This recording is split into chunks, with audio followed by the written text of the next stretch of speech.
Shalom jemaat Tuhan yang saya kasihi, dalam episode kali ini kita mau belajar satu topik firman Tuhan yang saya beri judul adalah pewahyuan. Pewahyuan.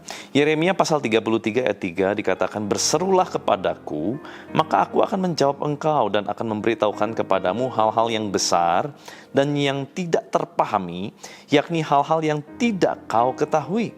Nah saudara, ini disebut dengan pewahyuan. Kita perlu pewahyuan. Hal-hal yang besar yang tidak kita ketahui, tetapi itu adalah hal-hal yang kita butuhkan untuk masa depan kita. Sebelum kita ambil keputusan, sebelum kita memutuskan sesuatu yang penting dalam kehidupan kita, nah pewahyuan ini penting dalam kehidupan kita untuk kita terima, kita dapat, sehingga pewahyuan ini yang menuntun langkah hidup kita. Nah saudara, pewahyuan yang datang dari Tuhan itu tidak pernah bertentangan dengan firman Tuhan. Tetapi kalau pewahyuan yang datang hanya dari diri kita sendiri, yang kita pikir adalah pewahyuan, padahal bukan dari Tuhan, itu yang berbahaya. Saudara, di dalam ilmu teologi ada yang disebut dengan exegese, ada yang disebut dengan eisegese. Eisegese, apa bedanya? Exegese adalah waktu kita baca, kita membiarkan Alkitab yang menerangkan kepada kita apa yang memang ada di dalam Alkitab. Itu exegese. Firman mengajar kita ikut firman. Apa yang diterangkan, apa yang dikatakan, kita yang ikut. Jangan dibalik. Nah banyak, saudara, nggak sedikit, banyak orang yang justru melakukan pewahyuan ini, menganggap pewahyuan ini dengan cara apa? Eisegese.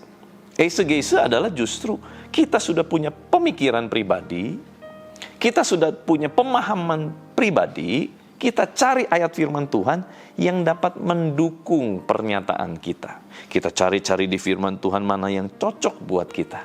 Padahal keluar daripada konteks. Keluar daripada yang harusnya diterjemahkan. Harusnya dideskripsikan. Nah saudara, jangan sampai pewahyuan-pewahyuan ini bukan datang dari Tuhan, tapi datang dari mau-maunya kita. Ya jelas bedanya saudara. Yang benar yang mana? Yang exegese. Di mana dari firman mengajar kepada kita, firman mengajarkan kita. Dan firman tidak pernah bertentangan dengan firman.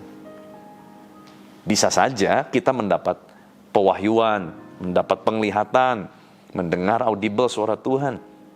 Nah, sebelum kita yakin itu suara Tuhan, sebelum kita yakin bahwa penglihatan itu datang dari Tuhan, kita harus kembali sama firman. Bertentangan nggak dengan firman? Bukan dicari-cari mana yang cocok, yang tidak bertentangan dengan apa yang kita terima. Yaitu tadi, mimpi, penglihatan, yang kita dengar suara Tuhan. Jangan dibalik, itu bahaya. Justru yang harus dilebur adalah kalau ternyata waktu kita kembali kepada firman, kok nggak cocok ya yang saya dengar barusan? Kok nggak cocok ya yang saya penglihatan barusan? Berarti kita nggak boleh paksakan hal-hal yang roh itu. Karena ternyata salah, karena bertentangan dengan firman. Saat kita melegalkan yang salah itu, pewahyuan yang keliru itu, kita bilang itu dari Tuhan, bahkan kita abaikan firman yang jelas-jelas itu bertentangan dengan firman, maka kita sedang mengeisegesekan firman Tuhan. Kita sedang mengeisegesekan pewahyuan itu.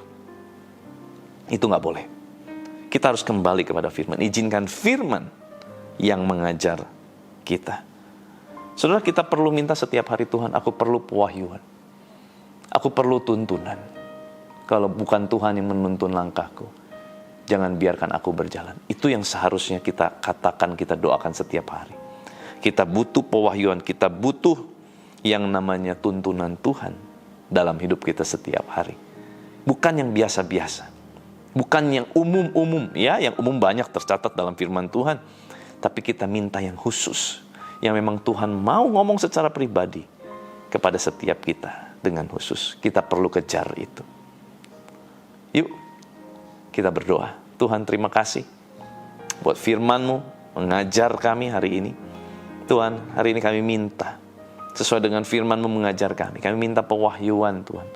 Kami minta disingkapkan, Tuhan, hal-hal yang besar yang belum kami ketahui, yang belum kami pahami. Tuhan, singkapkan biar Roh Kudus-Mu yang menyingkapkannya, Roh Kudus-Mu yang mengajarkannya, Roh Kudus-Mu Tuhan yang membuat kami memahami, mengerti apa yang jadi maksud Tuhan. Bukan pikiran kami, bukan mau-maunya kami, bukan terjemahan-terjemahannya kami, tetapi biar Roh Kudus Kau yang menerjemahkannya untuk setiap kami. Terima kasih Tuhan, berkati umat-Mu. Tuhan tolong jamah. Yang sakit Tuhan tolong sembuhkan. Yang sedang lemah Tuhan berikan kekuatan. Yang sedang terpuruk Tuhan, biarlah mereka bisa bangkit dari keterpurukan.